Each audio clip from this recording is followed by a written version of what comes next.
Bonjour à tous et bienvenue sur notre chaîne. Aujourd'hui, première discussion de notre série axée sur les technologies, soit les technologies que vous avez déjà en place dans votre entreprise.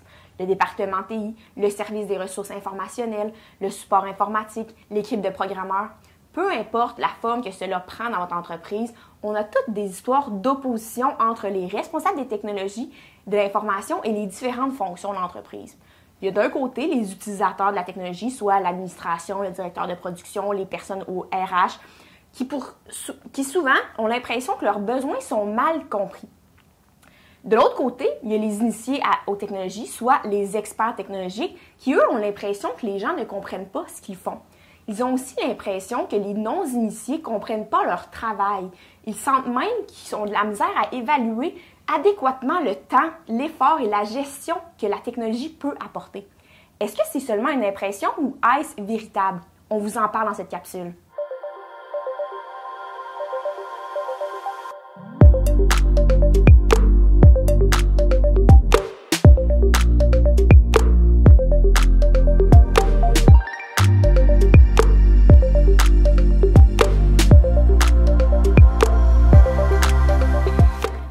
Retrouver dans l'éternel débat entre les affaires et les équipes informatiques, dites-vous que cela est commun et que c'est même documenté. Il est reconnu que les services de technologie de l'information ne sont souvent pas alignés avec les objectifs d'affaires de l'entreprise et que la communication entre les deux parties, soit les fonctions et les services TI, est très difficile. Il est aussi reconnu que les entreprises ont eux-mêmes de la difficulté à cibler leurs besoins et ainsi déterminer les technologies qui pourraient être exploitées afin de répondre à leurs besoins. D'autant plus, le manque d'expertise et de littératie numérique est aussi identifié comme un des freins à l'adoption des technologies. Là, les trois problématiques documentées qu'on vient de vous présenter, ça peut peut-être vous rassurer. Mais qu'est-ce qu'on fait avec tout ça? C'est beau de pouvoir dire que les services TI ont raison de penser que les gens comprennent mal ce qu'ils font et qu'ils manquent de littératie numérique, et que, de leur côté, les utilisateurs, eux, ont aussi raison de se sentir mal compris dans leurs besoins. C'est gentil de penser que les deux ont raison, mais qu'est-ce qu'on fait pour réconcilier le tout et de créer un univers qui va être capable de créer de la valeur ajoutée dans l'entreprise grâce aux technologies? Donc, c'est pas compliqué. La solution, on vous l'a déjà donnée, c'est d'employer les technologies pour répondre aux objectifs d'affaires de votre entreprise. Donc, voilà, c'est tout pour aujourd'hui. Bonne fin de journée.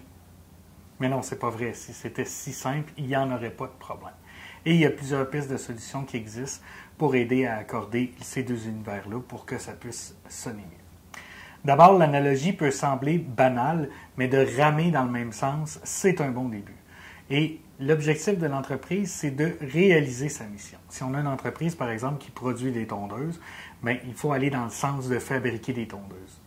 C'est la même chose pour les technologies de l'information. Il faut que les services TI soient orientés dans le sens de la mission de l'entreprise. On a vu, par exemple, dans la capsule 15 sur la stratégie numérique, des exemples de types de projets qui peuvent nous amener dans ce sens-là. Donc, les services TI devraient avoir les mêmes objectifs que l'entreprise. Dans un monde idéal, on évaluerait la performance de l'exploitation des technologies de la même façon que les performances de l'entreprise. Mais ce n'est pas si simple que ça. Entre autres, parce que c'est difficile de trouver un lien entre les indicateurs de performance qui sont significatifs pour les technologies et les indicateurs de performance de l'entreprise.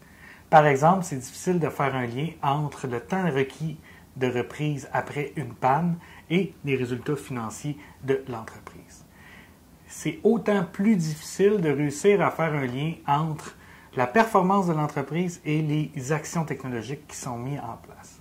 Parfois, les résultats et les impacts peuvent prendre du temps à apparaître et à être mesurables.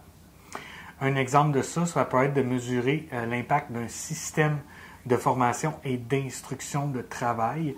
Ça peut prendre un certain temps avant que ça améliore la performance des processus.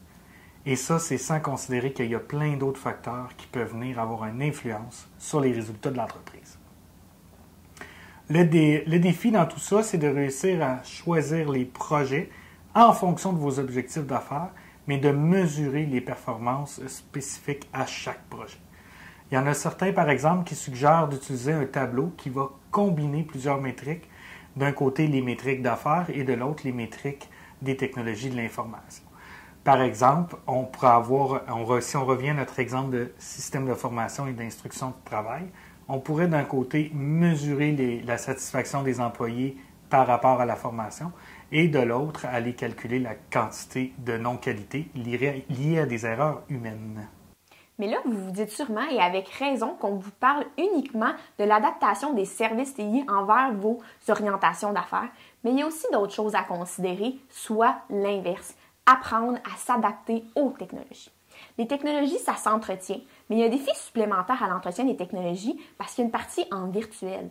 Donc, contrairement à une machine qui grince, qu'on entend, ou une pièce rouillée qu'on peut voir, l'entretien des technologies, par exemple, du code source, du protocole de communication, des langages de programmation et autre chose, ça se voit pas. Les services TI qui demandent, par exemple, une mise à jour du protocole de communication, interrogation, qu'est-ce que ça veut dire?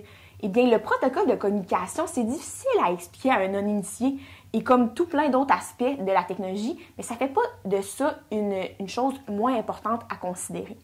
Malgré les difficultés à percevoir les bébites associées aux technologies, il est important de ne pas négliger le cycle de gestion de vie de la technologie et donc sa maintenance. Par exemple, les mises à jour, le renouvellement du matériel, la formation du personnel technique, la formation des usagers à l'interne. C'est des choses à prévoir et à budgéter dans la gestion des services TI. L'ignorer peut même mener à ce que les technologies deviennent désuètes et donc difficiles à maintenir et engendrer par le fait même des coûts exorbitants de transition. Par exemple, une mise à jour qui a été négligée plusieurs années peut demander des changements majeurs qui vont donc associer des coûts très importants.